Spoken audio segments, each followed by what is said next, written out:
is August 7th. We're in a green market. So how cool is that?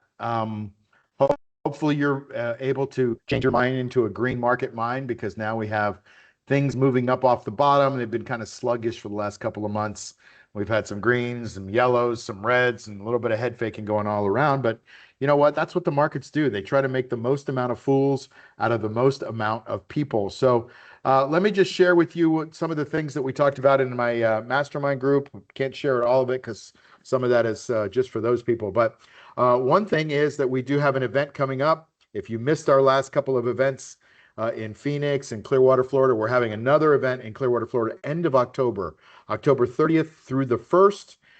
It is called the Wealth Accelerator Strategy Room, but it's called the Cash Flow Blueprint Intensive. So we're going to go deep into trading plans, covered calls, obviously, reading charts, using AI to augment and improve your trades. We're the only company out there that does AI specifically for covered calls, where we're, screening stocks, practicing, implementing, getting an AI coach, just not just learning things in a course, but actually moving to the next level, which is implementing and then correcting along the way. This is going to be a fun event over 3 days. October 30th through the 1st. If you're a mastermind member, obviously we have a couple of earlier days that we get together, but this is going to be a lot of fun. It's on the beach. It's a perfect time to be in Florida on the beach, and so we'll get to know each other a little bit. We'll learn a few things. We'll set our intentions for the rest of the year. We'll talk about what stocks are hot and what are not. We'll learn how to read some charts and protect your account, set up some risk management, all the good stuff. So hopefully you can make it. Mark your calendar, the 30th to the 1st, and there'll be more information as we move forward here on this. But at least mark your calendar. I think we have an early bird special that's about to kick off next week. So you may want to take advantage of that. The people that buy early always get the best price, because then we can plan our event around those people. Okay, so with that said, let's go into what's going on in the marketplace right now. So the market just turned green, as you saw. You can see this is our market timing indicator from our Cash Flow IQ program, which is our AI-driven covered call program. It's got 15 modules, 14 modules. It is really good. It helps you trade. But anyway, you can see this market has now turned green. We've been green 3 days, coming off a yellow and a little bit of a red market down in here, and now we're recovering. So it means the probabilities skew to the side. It's no guarantee, right? There are no guarantees in the market, but the probabilities start to skew to the side of being bullish. So that's the way you read this market timing indicator. The NASDAQ composite, look at this. It's come straight up off the bottom. There was a gap here. The gap got filled 4 days ago. There's a new gap above the 50 on volume, right? Still not all-time highs on the NASDAQ. The NASDAQ had a lot of work to do, like I've been telling you over the last couple months, and it still does. But it is setting up a little flag pattern, trying to make a case for going to that 27,190 all-time high. I think it might get there. It might take a few more days, maybe a couple weeks, but it's got to kind of consolidate these gains here. But we'll see what happens. That's the worst index of the 4 that I'm going to talk about. Look at this one, all-time high, above the prior resistance level, gapping up, decent volume on the gap up, not bad, over the 50, 200, all that, right? Just really, really good on the S&P 500. And that's a lot broader than just the NASDAQ 100 focused tech stocks. Dow Jones, same kind of thing. Couple of gap ups, some good, okay-ish kind of good volume, right? Not today, but certainly gapping or moving up above that all-time high 3 days ago. So gotta love that. New York Stock Exchange Composite, this is the healthiest one of them all, and this is the most broad index that I track. And you can see this one's just nicely above all the major averages, and sitting 2 days away from an all-time high. And there's a lot of reasons for that, right? The war has calmed down. We're bailing out Japan, which means we have to print money to bail out Japan. But they're not allowed to sell our bonds, which shores up the dollar, shores up the Treasury market a bit. You could see the bid on the 30-year Treasuries started to expand the long side, the long tail of that market, making the market a bit normal rather than an inverted yield curve, which we've had for a while. So there's a lot of reasons the market is he's putting a bid under some of these asset things, looking at Bitcoin, gold, silver, treasuries, and then the stock markets. You're seeing them hitting all-time highs, certainly coming off the bottoms with some strength. A lot of good stuff going on.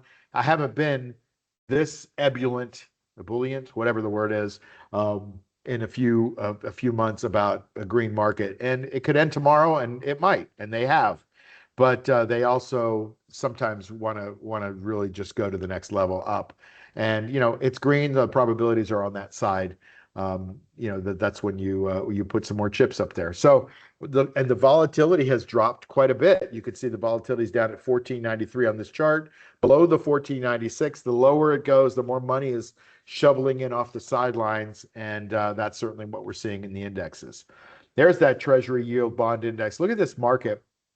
Has not been a really great market for years, but now we're starting to get some decent sized trend moves toward the upside, toward all-time highs, or at least multi-year highs. So we like to see that. The bond market is a gigantic market. We don't talk about it here very much, but the bond market really is the very robust kind of a market. And you could see the results in gold, right? Gold, some of the precious metals bouncing up off the bottom on volume, gapping up off the volume. Now, still not above the 200-day moving average here, but above the 50 on volume, on gaps up. A lot of good stuff happening there. You could see gold up 2.5% today on really good volume, 222% of average volume. Good stuff, right? By the way, all I try to do is throw a bunch of charts at you so that A, you start to recognize some of the patterns in the charts, and you can start to pick them out for yourself. But B, I start to paint a picture with all the different sides of the market, the gold and the treasuries and the stock market. I don't know which way the direction is, right? Nobody knows. What I'm trying to do is give you the tools to be able to figure it out. And if you just keep watching these market pulses and maybe some other great creators out there that are going to read some charts for you, you start to learn how to recognize patterns. We want to recognize patterns as human beings. That's what's kept us alive, basically. All right, so the gold is coming up off the bottom. Look at silver, looks just like gold. Biotechnology is making a little cup pattern here as well. So biotechnology has been flat for a long time, sprinted up, consolidating those gains as people take some of their sales, their profits off the table. Housing languishing, right? You've heard the news. It's been kind of languishing and down for several months, going on almost a year here, where it hasn't really done anything. And they're cutting prices at some of the big homemakers I was reading in the last couple of days. There's some trouble in that market. Disk drive index, this was the number one performing sector last year, at least the number one performing couple of stocks in Western Digital and Seagate. It hasn't let up, really. Look at this beautiful chart going back up again. And it's an AI data play, but that AI data play has now started to dilute itself a bit, but not in the drives. They're going up. Tesla, we had earnings last couple of weeks ago on Tesla, gap down on huge volume. It's recovered some of that, but it needs a lot of work to get back up into this gap. And that's going to take some time to repair all the damage that happened in Tesla, but it's trying. Speaking of Tesla, SpaceX, and I should be making a video on this today because I have a position that maybe some of you are following the SpaceX trade. There's a playlist with all the SpaceX trades in it. I've got a lot of action going on up here, and I've basically shown a lot of the time that you can prevent huge losses by doing a covered call strategy deep in the money. And we've had to play some defense here as we've come down, but now we're at the 115s. The stock is around 125, 130 today. So we're deep in the money and going to collect all of our juice because it expires today. So I'm excited about that. And the lockups happen. Everybody says, Mark, you're crazy owning this stock. It's going to go to $50 because there's all these shares going to be unlocked on the market. Yeah, maybe, but here's the way I think of it.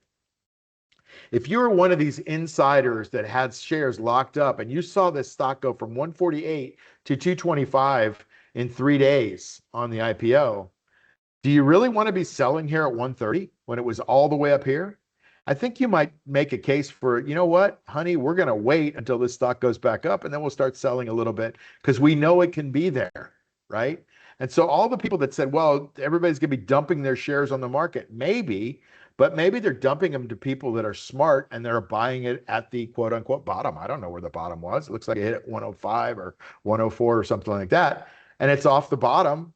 So are people that are waiting for 80 the smart ones, or are they the ones that are never going to get into this business? I don't really know. I don't have an opinion on it. I just put my money where I think it's going, and I sell covered calls on it and create income. That's all I do. It's not a brain surgery. It's there is some nuance to it and some systems that you need to learn, but it's cool.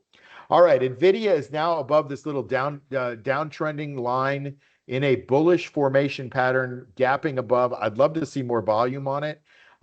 Really, this is a spot where, it's kind of that no man's land. Do you buy it here? Do you wait for the breakout all the way up here at 234? There's a case to be made. You pick up a little bit of early entry in here, but who knows? But you certainly don't want to shove all your chips in at one time. You want to wade into a stock if this is a stock for you. But be careful because this stock has come down from 234 down to 190.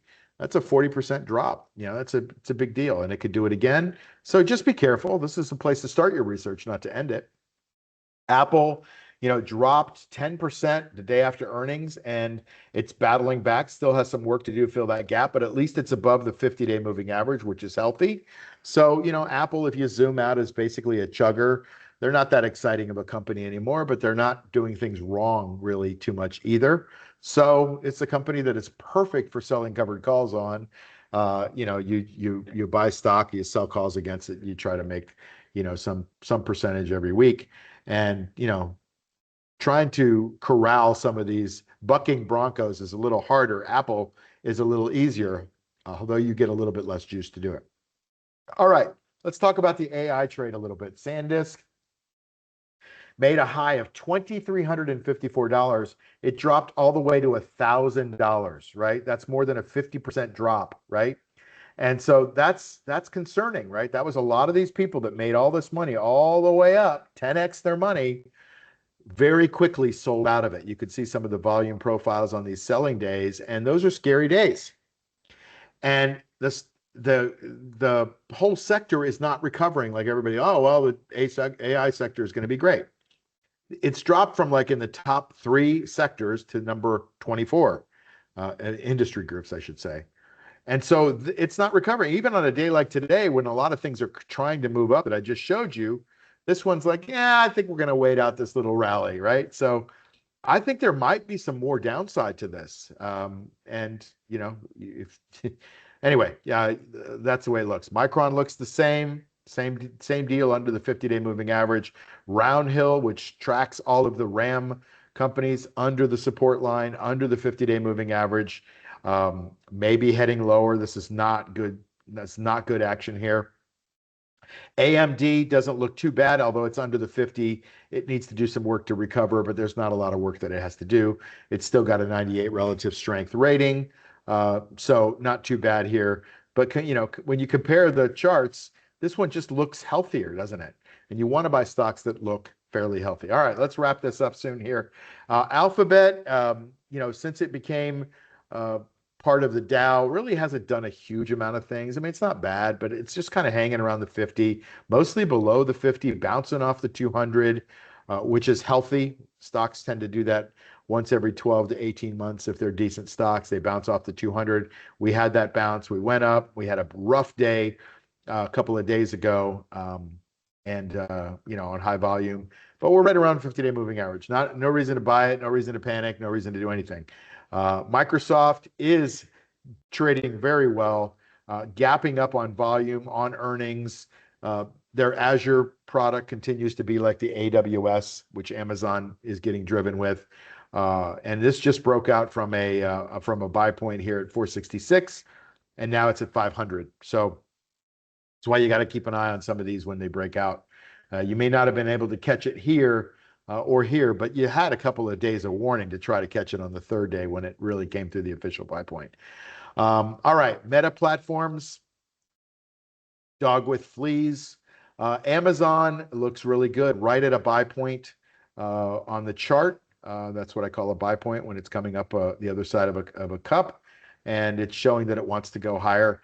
And I think we'll just leave it right there. How about that? That's a lot of stocks that I covered in a few minutes. So hopefully I threw enough at you that your brain is starting to figure out some of the patterns.